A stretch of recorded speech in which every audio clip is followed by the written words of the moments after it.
Can you survive Until Dawn? To celebrate being able to buy and rent Until Dawn, Sony Pictures have challenged us to see if we can make it Until Dawn this Friday the 13th with a horror movie marathon. Well, hello, all you nerds and monster fiends, and thank you for joining us for a very special duo episode, Duo. duo crossover episode of the Nerdy slash Monsters Up North podcast. Friends Sorry, coming I got really together. thrown. Sorry, I got really thrown off. I sneezed. The silent sneeze got Sammy again. Yeah. Hi, everyone.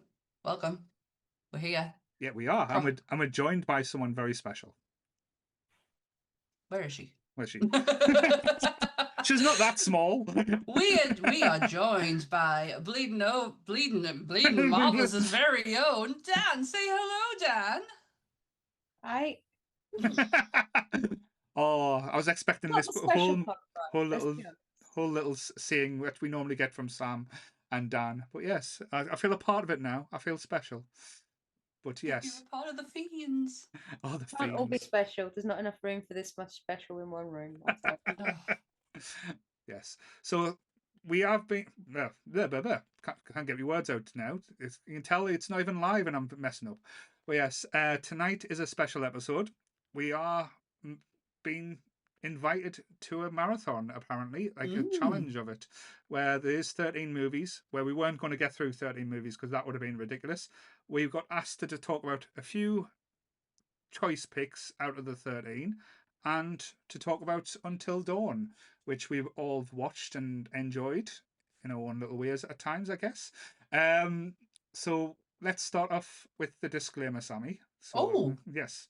Okay. You forgot about that one, didn't you? I did. It's all this crossover, and I'm confused where I am right now. So, everything discussed in today's episode is our opinions and our opinions alone. If you'd like to discuss anything from today's episode, please come and join us on the Facebook page. You can join us on the Nerdy Up North Discord or comment section where we can have an open discussion. But what we won't have is anyone coming for us and telling us our opinions are wrong, because we can all agree to disagree in fandom. So let's keep it fun, keep it kind, and keep the toxic behaviour out of her nerdism. Hit it, Dan. Am I allowed to say naughty words? Yes. Don't be a dick. Go. Yeah, I think we had this conversation before. I was like, yeah, Sony's come to us to ask us to promote this. I've sent them links to our YouTube and what we do. So if they've done the homework and watched what we do, they know we're filthy northerners, and like say our little adopted northerner Dan as well, because we're trying to turn you into a Macam, shall we say? Easy there now. She can only say one northern word. No, I got two under my belt now.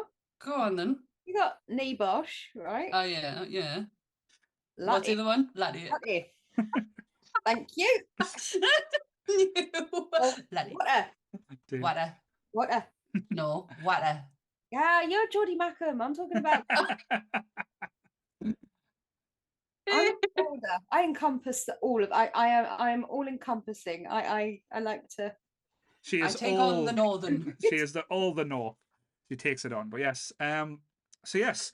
Yeah. We took on the challenge, and we watched Until Dawn and the other movies as well. So before we talk about like the movie that you can rent and buy at your own home, which again that goes on sale on the 10th of June, so you'll be able to buy it after watching this episode. That's what you should be doing. There's a few movies to talk about first. So which one do you want to talk about first there, Sammy? I'm going to go with Don't Breathe. Right. Okay. Now this one... Because I'm interested to know about this one. Right. This is brutal. Yeah? Yes. It well might be for me being a softie. Yes. I think it is, as I said, one of the more violent movies, which isn't supernatural either. Mm-hmm. It's like a home invasion movie goes wrong. Very, very wrong. So what I like about this, and again, don't know if you guys agree or disagree, is they start off, you think it's going to be going one way, and you think, oh, this is going to be a man defending his house, and there's a switch halfway through because there's nothing quite right with the guy. Something quite right. You get a feeling from him that this guy's seen some shit and been through some shit, and halfway through the movie, you find out it's not all what it's made out to be. It flips the script quite literally on its head. But the only thing that about this movie that kind of throws me, you don't know who to cheer for because everyone kind of makes bad decisions. Okay. There's no hero in this film, in my opinion. There's no hero. Mhm. They're all, in their own ways, they're all as bad as each other. Mhm. It was directed by Fede Alvarez, who also did the Evil Dead reboot. He is also found on a lot of the new documentaries that talk about new movies coming up. You know, like In Search of Darkness and things like that. They interview Fede quite a lot on those things as well. So he's a new kind of guy that's come in the last sort of 10-15 years. Mhm. So we needed new blood directorially for sure, and a new outlook on horror. I think going into Don't Breathe, they had a certain amount of expectation for something a bit new and a bit Yeah. unexpected, and I think that's the one thing that he does a good job of with Breathe. The way they handled it by taking somebody who we all knew at this point, because the majority of people have seen Avatar. Mhm. So going into Don't Breathe, the Mhm. guy who plays the army veteran, Stephen Lang. yeah, you know him as the big hench guy from the first Avatar. So he plays the main guy, the veteran, the blind veteran in this. And then you've got Jane, I can't remember her surname. She plays the lead girl in this, Rocky, and Levy. have two other boy characters that back her up, and they proceed to pull a home invasion for reasons that I think to some degree are, for her, are, she likes to think it's justified, but when does Grand Lassie become justified? But the way they kind of play it out as well, it's a very small cast. It's a very tight ensemble. The guy who plays Alex, you've seen him in a few different things. He was in one of the Scream movies. He was it that Netflix TV show that went big during lockdown? Which one? It's called Monsters. He wasn't in that, I don't think. No, he was. Oh, I'm trying to think of the name of it now. What's his name? It's called as Alex. Dylan Minnette. Oh my gosh, yeah, he's in 13 Reasons Why. That's it. That's the one that went blew up on Netflix. It's depressing for me. Yeah, the Sounds tone too sad. It doesn't sound a happy film, but he's kind of like the lovesick puppy. Is infatuated with Rocky, but he's the one that kind of has the smarts. He's the one that kind of gets them in the areas. Is like, let's not steal over 10,000, so then we can't be like capital, like going on to the next level.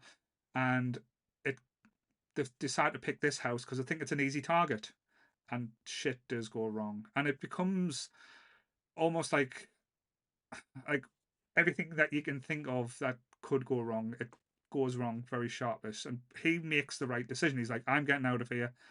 This is all wrong. Bad juju, bad feelings.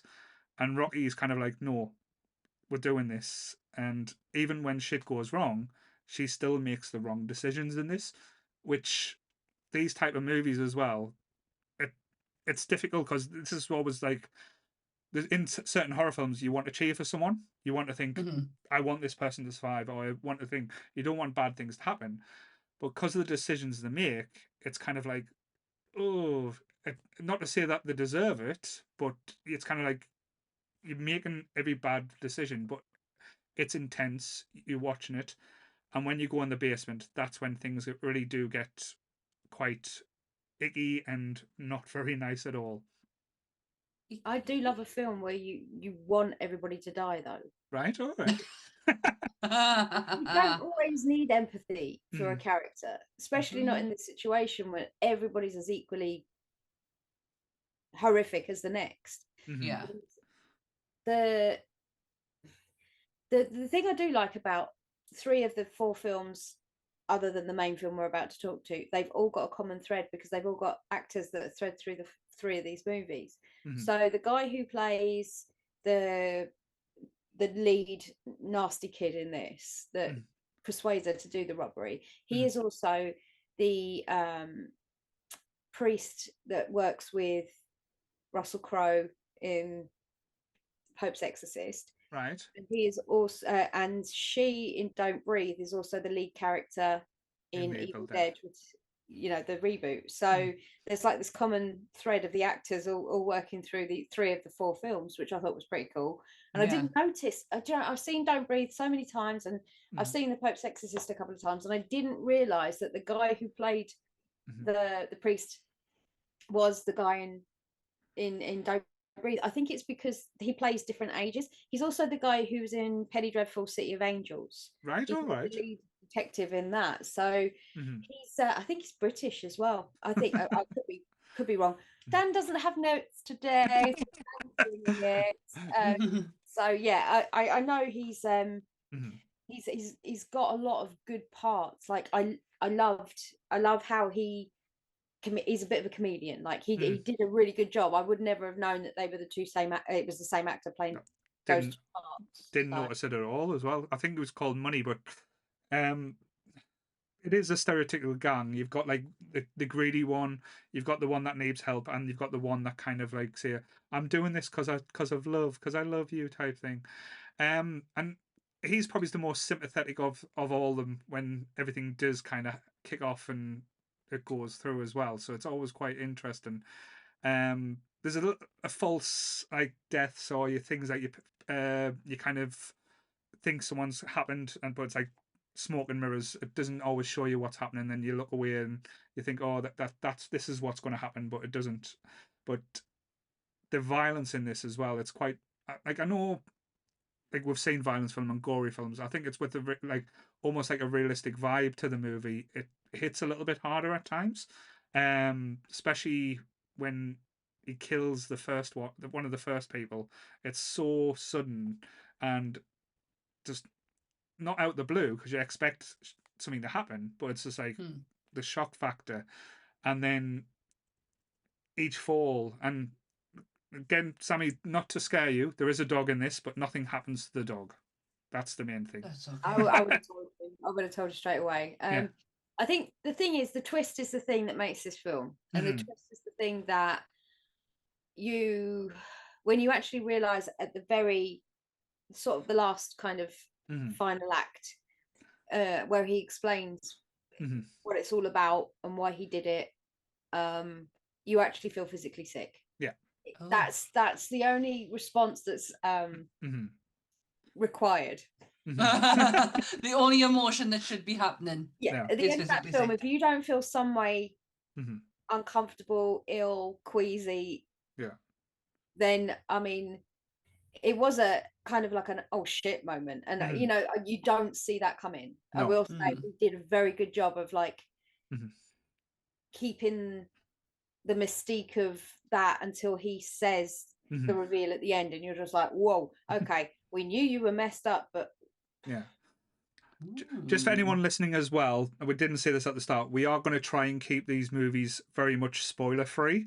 So it like say trying to describe things that's happened without giving away just giving away too much is very difficult for me. I don't know if you're gonna feel the same.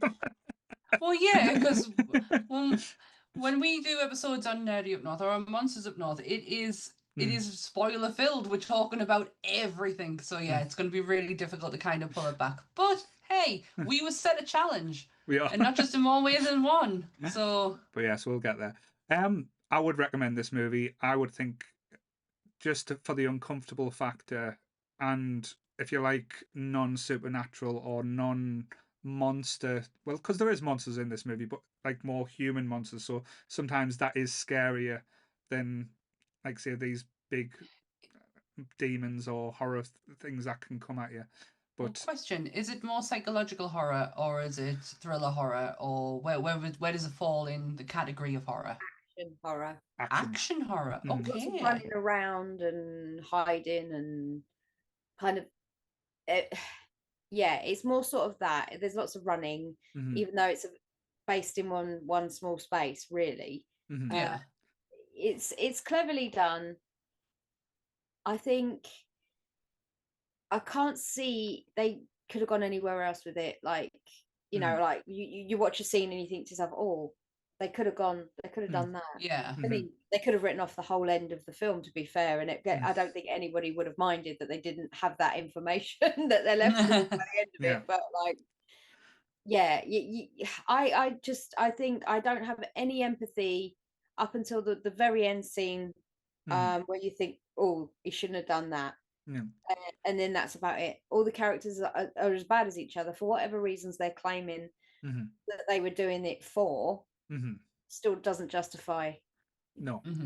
Doesn't justify the film at all. But yeah, I'd definitely give it a watch, because if you're in the mood for something that is more of it is more, I'd say, psychological in the respect of that it is human based, and there's no sort of like supernatural, there's no like slasher killer, there's no ghost like fate figure, it is what it is. It's people being bastards, people being human, which is the worst thing. Yeah, pretty bad. Okay, interesting. So if it's not in the slasher genre, let's jump into the slasher genre. Very well. Thanksgiving. Yes. The movie which I can't talk about. Yeah. I'll not be silent on this one. The movie that was made from a Grindhouse trailer, which is just crazy. Blew my mind when we did this last year. It was Thanksgiving, yeah. Yeah, we did. We tried to time it. Yeah. When we did, I had no idea when I was doing the research that this was something that came from Grindhouse. That came from, the likes of Machete. Yeah, exactly. It absolutely blew my mind. What really blows my mind with this movie is that Patrick Dempsey can pull off horror. Yeah. Because I have only ever known him as Derek Shepherd, as a doctor. So to be able to come into the horror genre, I was pretty shocked. I was quite, okay. It's not his first footsteps in horror. Scream 3. He played. Touche. Yeah. Yeah. I forget about him. That's the whole thing with Mark Kincaid, and the fact that, did she marry Mark Kincaid? Is she coming back? Yeah. Patrick Dempsey says he's not in 7 because it's not him, and everybody's he's the only one who's not coming back. There's even talking about Parker Posey coming back. Like, what the fuck's with that? Like, I'm sure she was dead. There was no coming back for Parker Posey. Sorry. Oh, crikey. Yeah, it's one of those things where it's a different look for him. And I will say, when we talked about it on the pod, I was most impressed by the amount of effort and time he went into putting into that Massachusetts accent. Yeah. I don't know why I have such a soft spot. I think it's because I do go to Boston a lot, and then spend a lot of time in Massachusetts. I mean, that's where we're getting married, so it's kind of like a really comfortable place, and they do speak like that. I mean, I know if you're from there, you've probably got faults with the accent, and you're probably thinking, oh god, we don't sound like that. It's the pack and the pack. It's pack. Yeah, it's kind of the whole Seth MacFarlane Rhode Island. I'm sure we did that. Smart pack. So Sammy's getting us cancelled for doing accents already, but that's fine. No, it's an advert that John Krasinski and Chris Evans did for Smart Parking, and this talk in this really thick Boston accent. Smart pack, car pack. This movie I thoroughly enjoyed this film. I thought it for a modern day slasher, the kills in it were absolutely fantastic. The aesthetic in it, like, I wanted to live in that town. Yeah. Like, I really I could quite happily see myself living there. The aesthetic of it's perfect. The kills are perfect. They are ridiculous. They are typical Eli Roth ridiculousness. However, as soon as you realise it's Eli Roth that wrote it, you're like, right, okay, yep, I know what I'm in. I understand. But you know it's not going to be like a kill happens and you go, that wouldn't happen in real life. I demand a refund. You're not going to get like that. Yeah, especially at the end, and the whole, crescendo of you know, the big kills. They are some of the most creative, ridiculous kills that you will ever come across in a movie, but it fits the slasher genre so perfectly. And as you said, it's a fun horror movie that you can watch with your friends and kind of like get the popcorn out and just like sit there and just like, ooh, and like almost kind of like waiting for the next big kill. And the eventness, I love the fact that they use utensils and things from the Thanksgiving, making anything to do with the Thanksgiving dinner and stuff like that. Like the two that, again, try not to give too much spoilers, but the two that kind of freaked me out the most. One was the freezer. That scent like literally made me skin crawl, and just like the corn thing, little things that they put on the end of the corn, like again, for someone who has issues with the ears, because I've always got it, like I don't know why, the fact of having something pressed in and that's the kind of noises I was making during the movie. Yeah, I mean that's too close to home for me. I'm very deaf because of something I did with my ears and that, and very same to that. The what was I going to say? The actual look of the killer is just chef's kiss. If you are looking for horror icon, you've got it right there. We are getting Thanksgiving 2, Electric Boogaloo. Yep. I was going to say that. I mean, I don't know why people didn't take to John Adams as well as they took to Mr. Bean, the evil clown, the Terrifier. Right. Yeah. He is Mr. Bean. Next time you ever watch the Terrifier, it's Mr. Bean dressed as a clown or a mime, depending on how you look at it. It's Mr. Bean. He is the Mr. Bean of horror, right? And you've got something quite sophisticated with John Adams. Yeah. It's thought through. It's got a backstory. It's and I'm not shitting on Terrifier, because in their own rights they are ridiculous films that have their place in horror. Yeah. And we will get there one day. It's being done to death at the moment, so we're just gonna we'll find it. But at some point, you know, when you've got something that's sophisticated and as well thought out as having like a Thanksgiving theme with the main matriarch, patriarch of the town, and you know, it's like they're using that as like a way of keeping everybody in line firstly, and then they use it as the reason why you should behave again. It's like there's many reasons, psychological things behind this that people don't really pay attention to with Eli's stuff, like cabin fever. He did Hostel, didn't he, Eli? Yes. Yeah. So you look at his back catalogue and you know where you're gonna you know what you think you're gonna get. But this for me was more of a well-rounded story. It had more thought and more to it. Yeah. I mean, whilst I know Hostels are fantastic, they have I honestly, for all the things that people say about Hostel being like gore porn and all stuff like that, I get it. I understand where you're coming from, but that's a benchmark that no one else touched, and he went out and above and beyond to push that envelope. Whether it needed pushing or not doesn't matter. We have it now, you know, and we have 3 of them, and they are some of the most viscerally, amazingly disgusting films.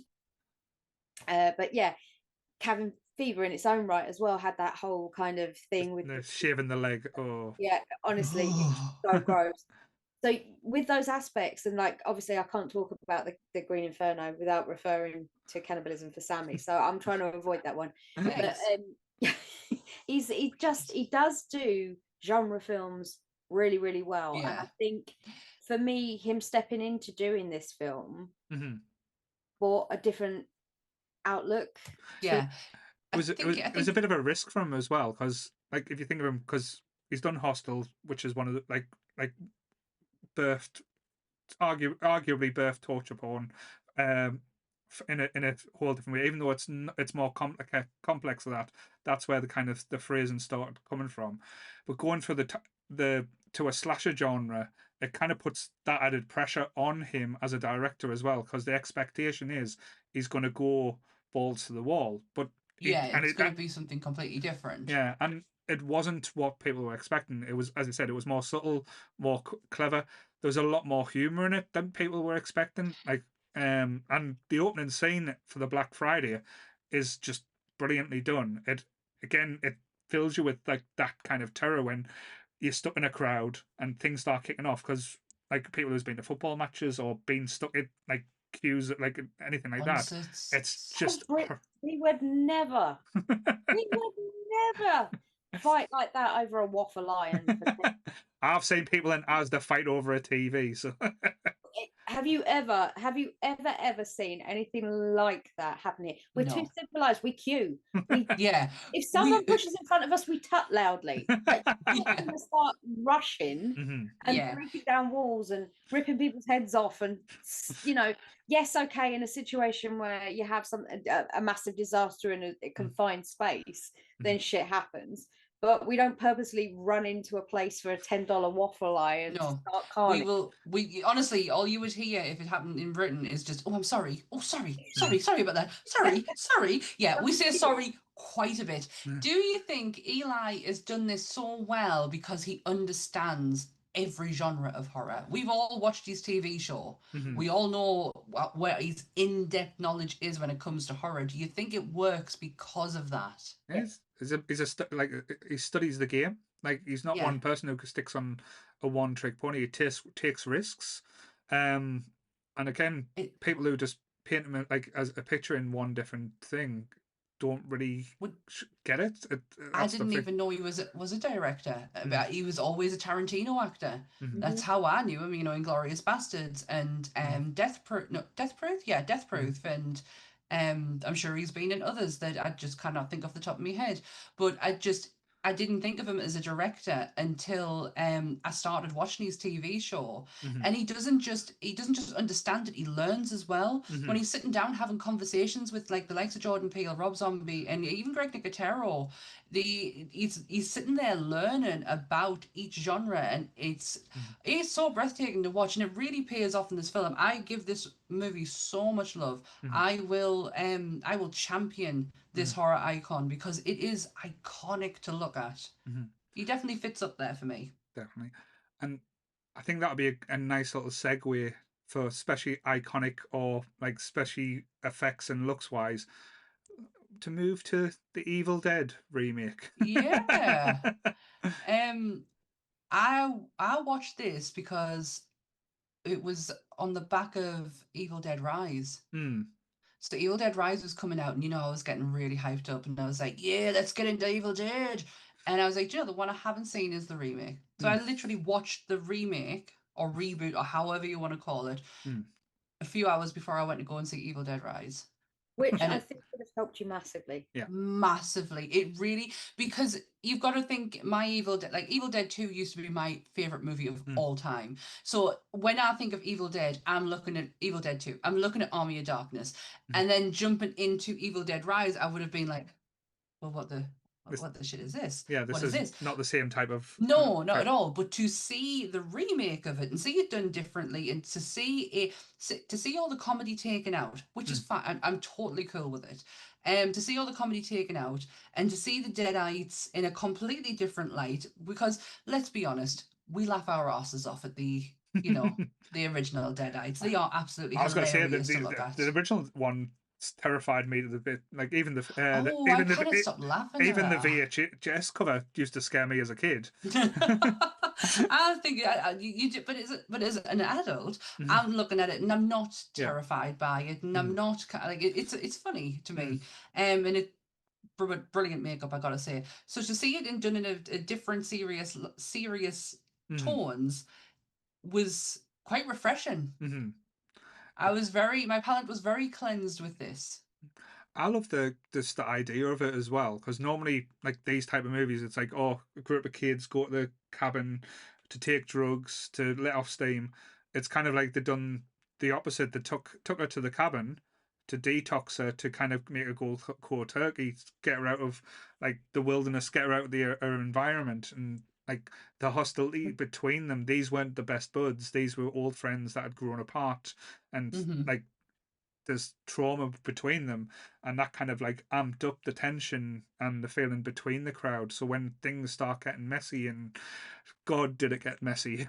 Yeah. And the In effects, such a good way, though. the effects and like the things they used and did in this movie was just like, it blew my mind. Like, I'm one of those, like, people say, oh, there's good Evil Dead movies, there's bad Evil Dead. There's not. There's just great. Like, any Evil Dead movie is a great one for the franchise, and it adds a different to the story. Yeah. I loved the look of the I'm gonna butcher this one. The Necronomicon. Yes, in this one as well. How it was wrapped. Did I say it right? You did. You absolutely smashed it. Yay! Pronunciation's not my strongest point. No, watch an episode of Monsters, you will know. But I absolutely loved the look of it and the feel of it, and like how it was a little bit more dangerous and felt scarier, like, than the old like one with the face on, which was, like, again, as you said, a bit more comedy. This one felt like raw and like it was bound by the flesh of a human being. Yeah, this one felt like, Ed Gein had getting a hold of it and made a book, and this is the end result of it. I must admit, I did struggle with the whole idea, because not because I'm a gatekeeper, and I want to make that very clear. When I'm one of these people, I like new things. I think we tend to, as a society, get very stuck in the whole idea of taking something that's nostalgic, and we must recreate the nostalgia. So we take something we all think of that's like holds a dear place, and they try and do a better job, but they shouldn't sometimes. Majority of the time, sorry, I should say, they shouldn't. So I sat there and I was like, I don't want to watch this. It came out in the cinema. Wouldn't have anything. I get that. I was not because I thought it was going to be a remake of exactly what happened to Bruce and Linda and everybody. It wasn't that. It was, I think, when it becomes so serious, there's a level of, do you want to put yourself through a serious movie, or do you want to just enjoy the ride, and when it has all the serious undertones of, oh, there's a drug addict and she's going through withdrawals and all of her friends are there, and you're like, whoa, that's kind of heavy. Why can't they just be friends to go on holiday, so you've got to be in a right frame of mind to go into a film sometimes, I think. However, I did watch it. I think I bought it on DVD, and then I sat down and I watched it. And I went in with the view of, right, come on now, we're not looking at it from anything to do with Bruce, anything to do with Sam, anything to do with Ted. No, push that aside and just watch it.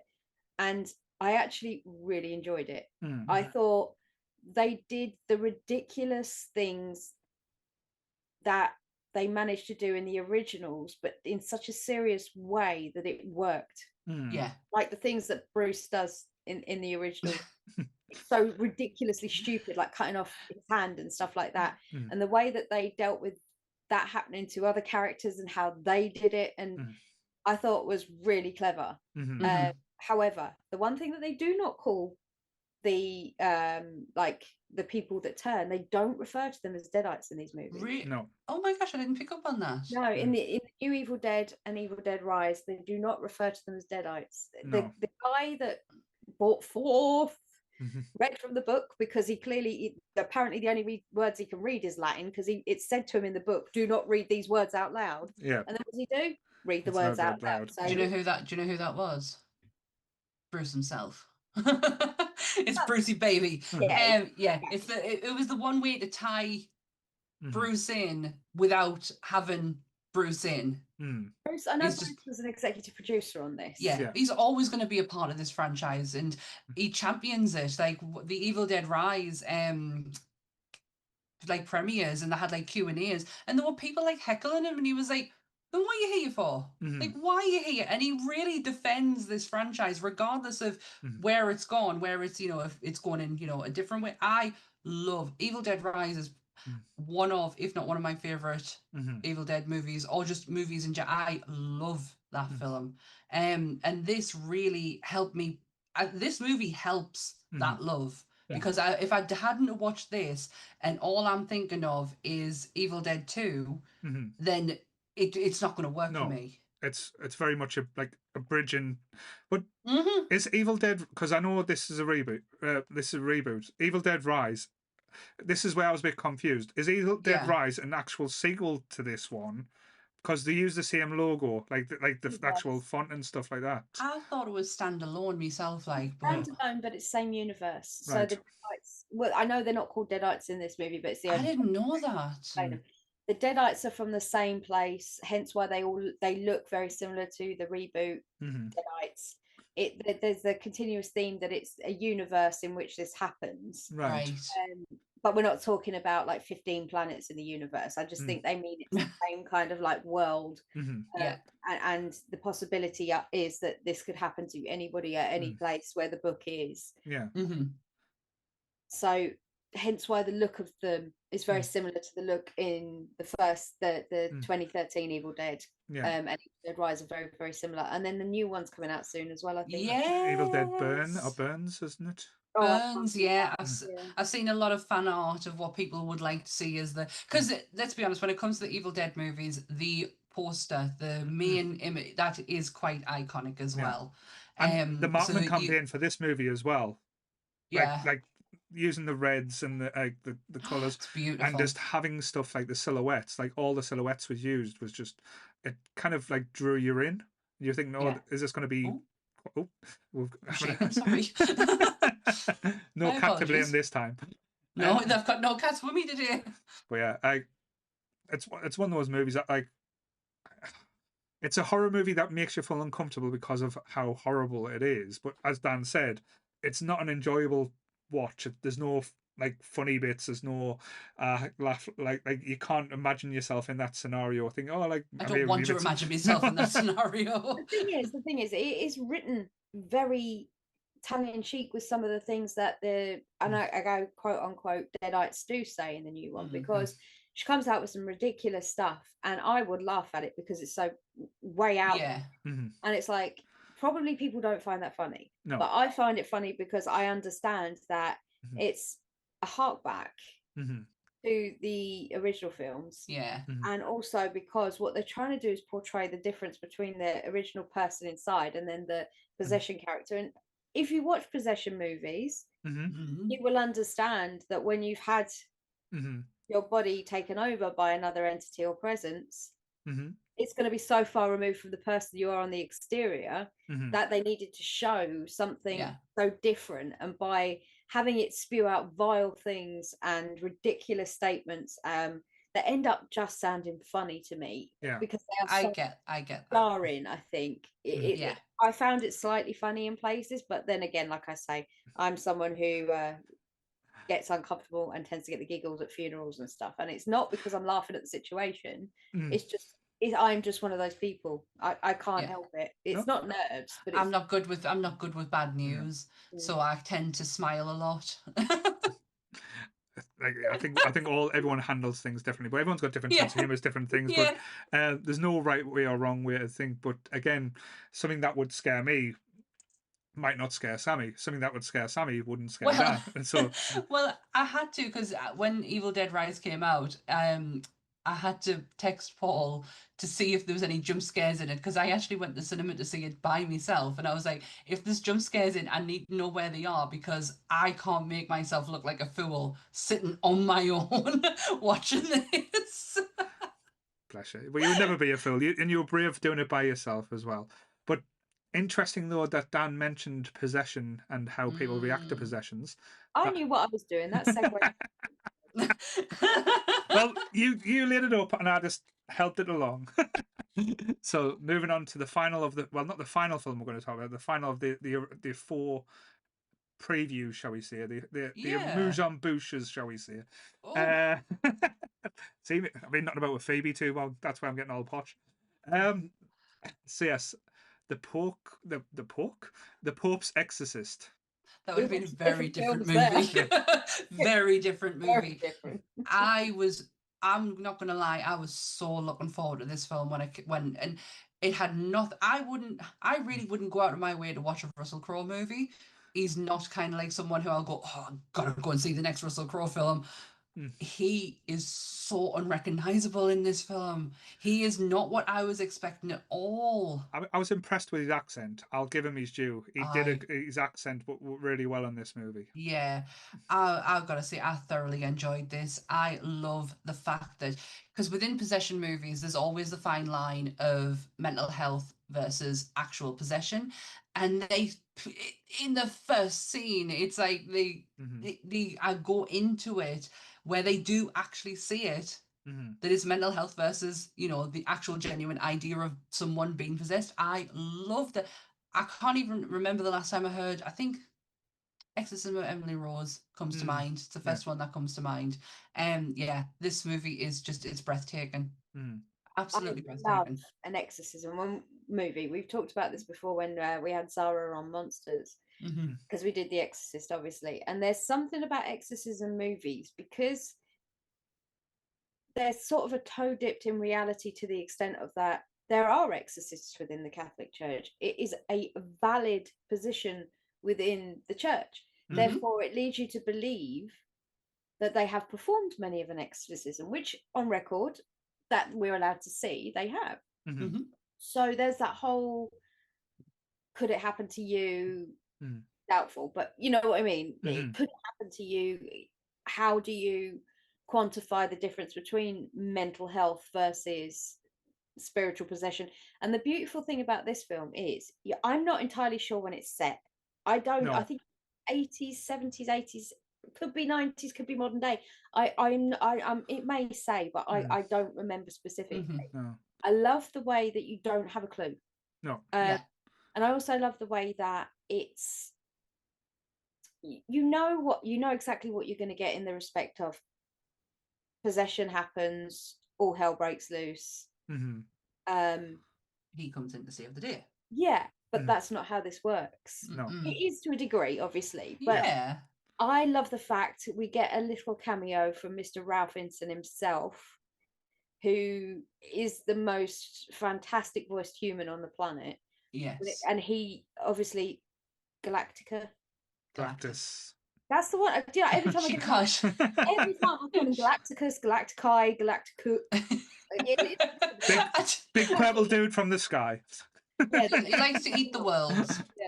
Yeah. The guy from The Witch. He has a way. Go on, say it. He has a way. He just has a way of being able to carry swear words that I don't think anyone else can get off. It's the lower tone.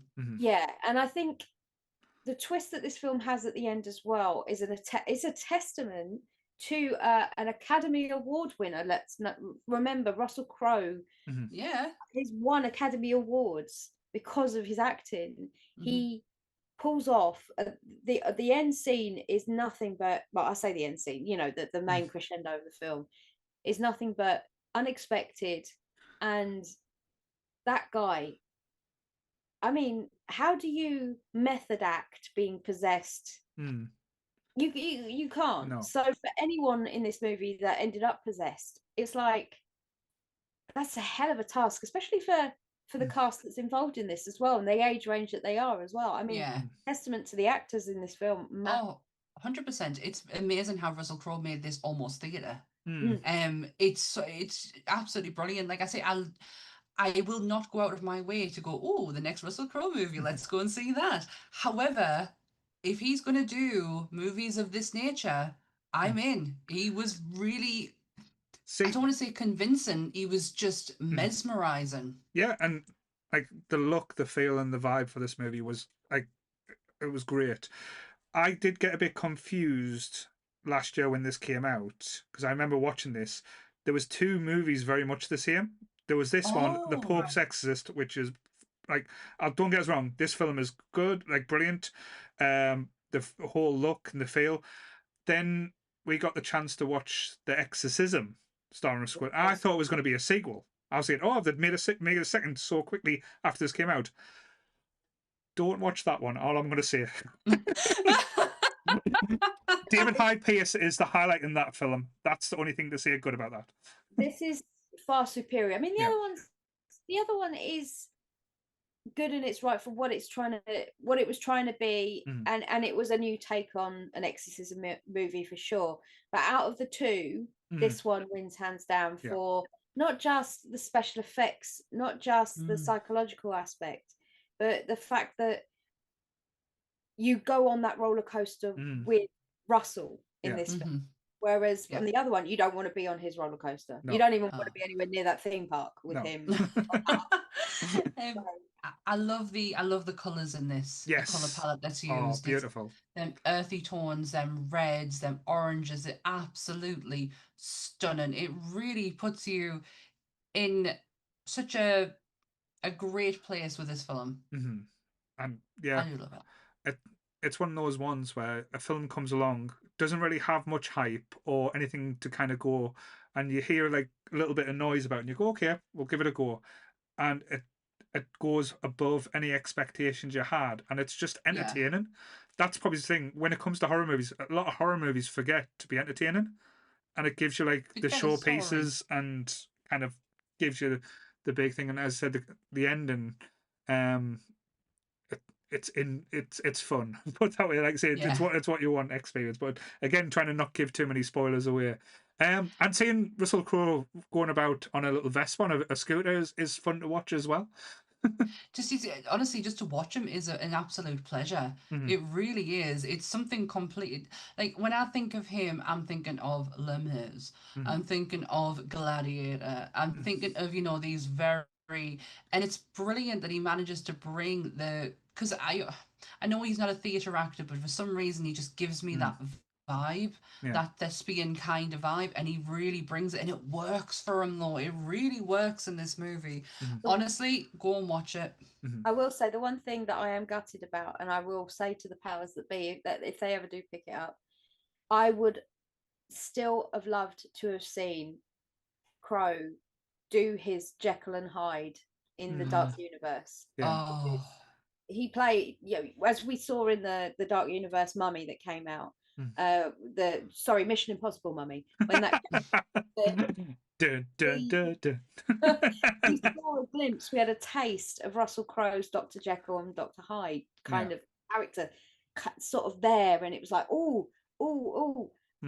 And now he's been ripped away from us. And I just feel like he would do an amazing job with that film because we haven't got that film. We haven't got many references to it. Oh, we got the League of Gentlemen of Extraordinary Gentlemen, not the League of Gentlemen, totally different. Totally different. Are you local? The League of Extraordinary Gentlemen with Sean Connery, obviously, and we had the lovely Jason Isaacs. No, Jason. No. Fleming. Jason Fleming. Yes, played Jekyll and Hyde, and I think that's the most recent one we had. He might have. There was a terrible CGI one in Van Helsing, but really we don't get much. No, he's a universal monster himself, which he is. He doesn't get a lot of love and a lot of attention. I would have paid good money to see that one. That would be one I'd be very, very interested in, as long as Ethan the Mummy Hawk, not Hawk, Mission Impossible dude, wasn't in. That was a bit of a fumble. Let's be honest. Like, that could have been so much, but yeah. So yes, Pope's Exorcism. I would highly recommend. Go and watch it. It's on Amazon Prime now, I believe. Yeah, you can buy or rent it as well. Now is it time to see if we've made it until dawn? But I'll just get it. Just turn that stand. Yes. So just before we start, shameless plug, yes. Just to say a big thank you to Sony Pictures for sending me this great gift box. So get the lid out because I can't get the box up because it's that big. So yes, they asked us to talk about and highlight that. Well, celebrate Until Dawn being released to buy and rent at home. You can get it from, I think, Amazon Prime, Apple TV, you can get it, and also Sky Store. But I'll be honest, when I got the box, I shit myself. I'll be honest, when I opened it and saw this, I think, like this, again, it haunted me for that day. I was like, am I missing? Am I really here? Like, what's going to happen? But yeah, so this movie came out in the cinema last year, which I went to see at the Pictures and then watched it again. Last year wasn't it? Or was it this year? It felt like last year. It wasn't that long ago, was it? The days turn into weeks, weeks turn into months, months turn into years these days. Or was I just stuck in, like, say, this cycle of Until Dawn? It was definitely this year. It hit the movies. It hit the movies. It hit the cinema screens in I want to say April. There we go. April 2025. Based off the very popular horror game Until Dawn. Mm-hmm. This is a live action version of it, which is a movie you don't need to play the video game in order to enjoy. No, that's one thing. I didn't play the game. I know I've spoken to a few people have, like Lee. I was talking to Lee, loved the game, and he was telling us about like how the different endings change and different how you play through. So yeah, so this was, like I say, a computer, a video game adaptation, which can be, like say one of those things where it can work well for you, or it could be a hindrance depending on how it kind of plays out. It did have a very big movie feel, and I know from like sending messages to each other when we were watching the film, this felt like a bit of a throwback as well. Like, I know, like for me, it felt like very much like House on Haunted Hill vibe, from kind very of Dark Castle. like very Dark Castle side. Did I get that right? Yes. Yeah, did I get it right? Okay. Yeah. Love the idea. What the premise is such a good idea. Being trapped in a continuous cycle.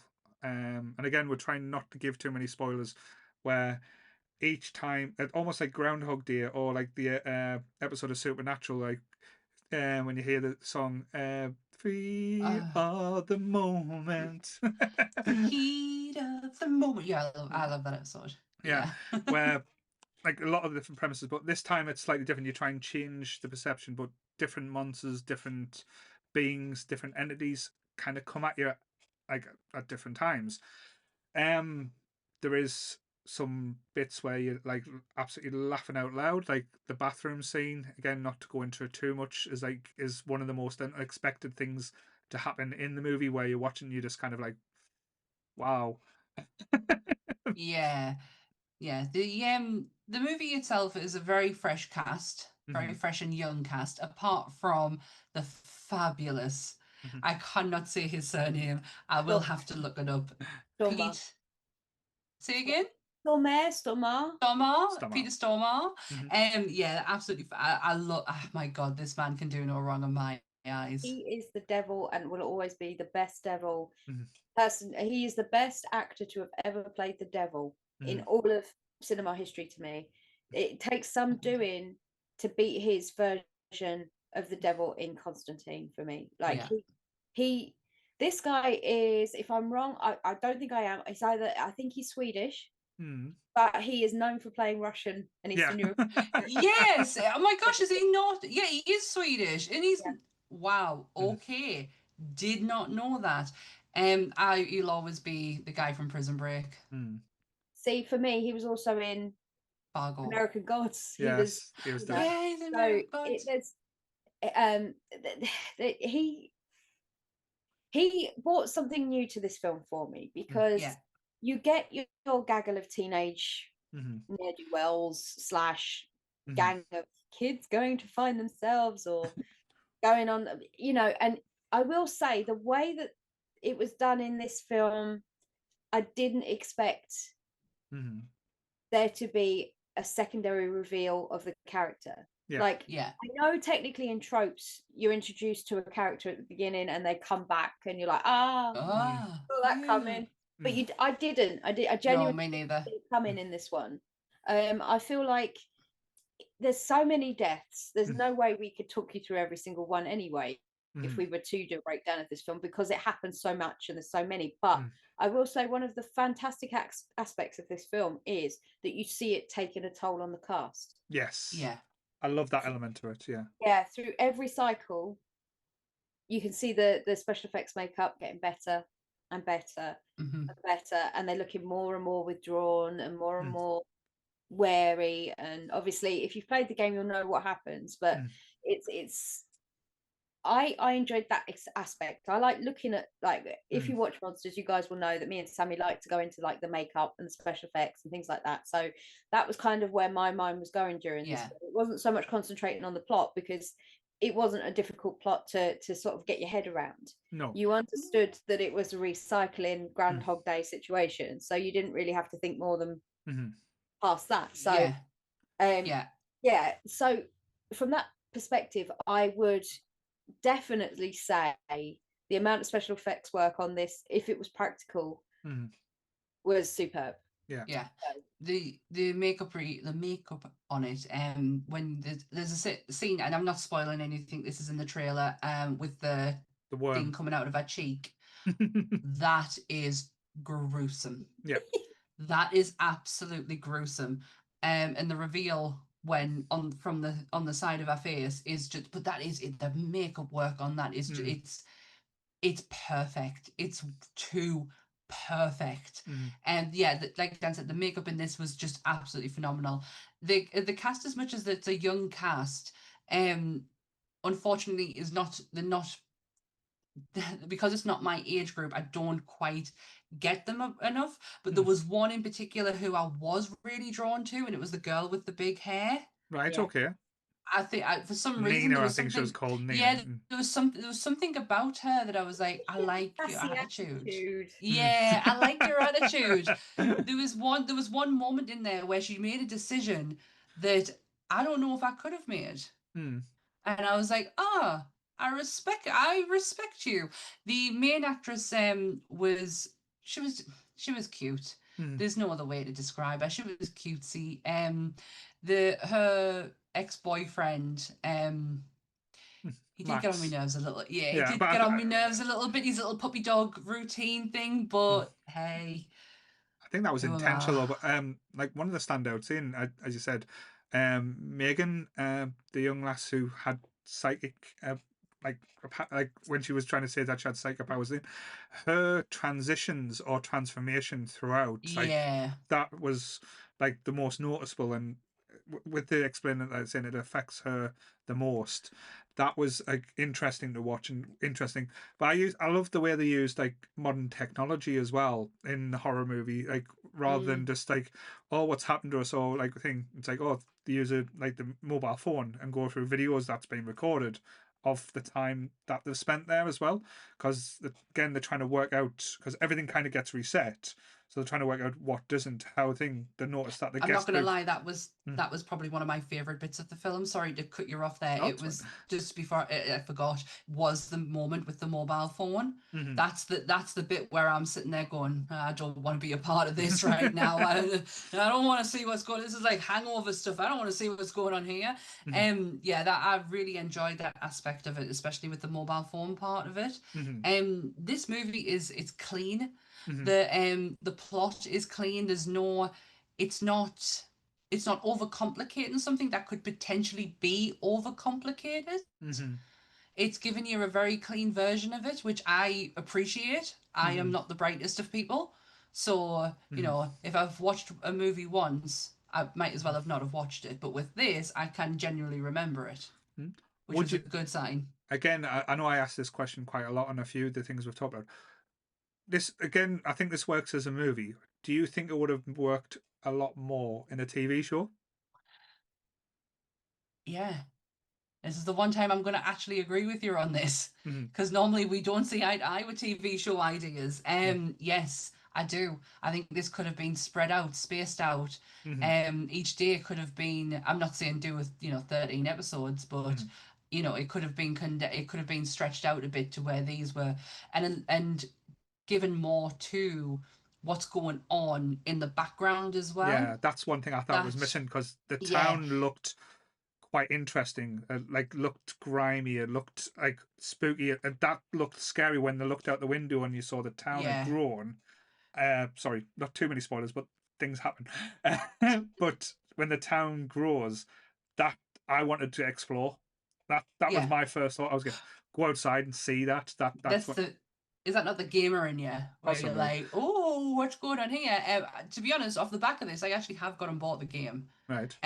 Because I did go and I wanted to have a look to see with a story very similar.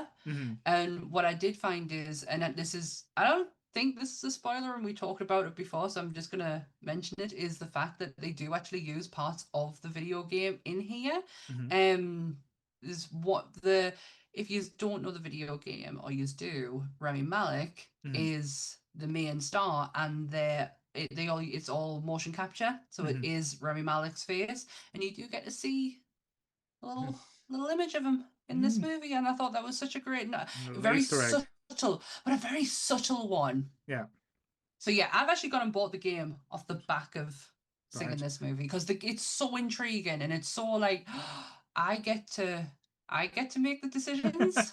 Let's see how many times I die. See if you can make it to 13. So see if you can make it until dawn. No, probably I not. think a good idea for this film would be, at one point, Charlie Brooker with the Black Mirror thing did the Bandersnatch, and he made it a choose your own adventure. Right, interesting. I think there's the ability to apply something very similar to this moving forward. I think, with the Charlie Brooker Black Mirror thing and the Will Poulter, they filmed so many alternatives, and all you had to do was press the button on your remote and you went down one way. I mean, okay, you had limited ones you could. Yeah. It was like a choose your adventure from the 80s. So turn to page 7, turn to page 2. And with this, I feel like this has got an ability for them to be able to possibly apply that in a buy now or rent situation, because you could give the audience the ability. The end is still going to be the same, and the beginning is the same, but the way you get there, I feel like you can have the ability to mix up the ways that they die, or how, which deaths you see at what point, things like that. And I just think that, not that they've missed a trick, because they could still do that in like a sequel / another version of the film that they do at some point, because when you see the size of the map that they do get out on the table, that is a huge area. We are talking Silent Hill, we are talking the gameplay map. So if you've played the game, you'll know it's big, and it gets bigger. This brings a bit more interaction with like the audience as well.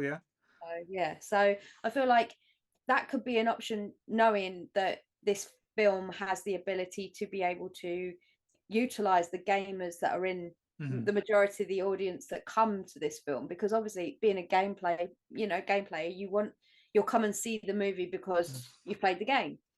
So helping the the gamers be a little bit more interactive and have a choice, I think would be an idea moving forward for them. I mean, not that anyone's really going to listen to a little old girl on a podcast, but still, I do feel like there's a possibility for that, for buy now purposes or rent purposes, or even if there's a way that they could do it in the cinema, like hole in the cinema with your phones, and they'll show you the death or something like that. I think that sounds so much fun. Definitely. I like that element though. It just brings a bit more, like as you said, it brings the audience into it as well. And with this movie, kind of it kind of feels like it wants that interaction. That's I think so. But yes, I quite like that. And so but I would recommend watching this movie, especially like say it's a popcorn movie. I would say definitely Friday night, Saturday night, chilling in the house, like say a few drinks, a few popcorns, pull up a blanket, pull up a pillow, and just get a little bit scared. Yeah, I totally agree. And you can do that on the 10th of June in your own home. Yes, by buying or renting the movie now. So again, thank you for Sony for inviting us on this challenge. Hope we've lived up to the challenge. I know the Nerdy Up North podcast won't be back for a few weeks, but Monsters will be back. So when this goes out, you will be doing what? Not telling you. Not telling you. Oh, it's a surprise. Oh yeah. I can't remember actually.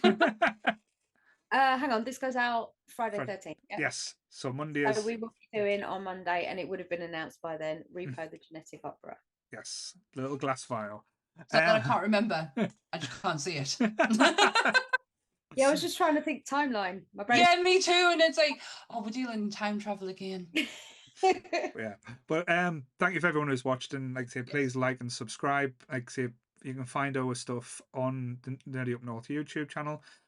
We've set up on Apple now where if you type in Nerdy Up North, it'll find all the different shows and everything that is linked to us now. So it's part of Monsters, a Women little, of Nerd Culture. I'm not talking about the other ones because them are crazy. Yeah, but if you do search, you will find a little group, and we're all in there. But if you don't use Apple, we are anywhere you get your podcast from. Yes. And if you remember to like, share, and subscribe, hit the notification bell so you don't miss any episodes. Just saying. Yes. So how we're going to end this? Because, like I say, it's a bit of a mismatch. So, well, okay, I will ask the question then. Out of the 4 films, excluding Until Dawn because we can't. That's in its own. Much. Out of the 4, Evil Dead, Don't Breathe, Pope's Exorcist, and Thanksgiving, which would you say was the standout movie for you? Okay. I'm gonna go with Thanksgiving. Just it was the one that I had the most fun with. Oh,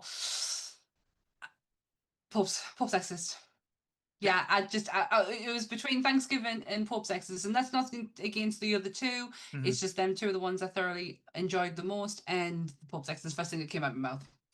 Go on then, Dan.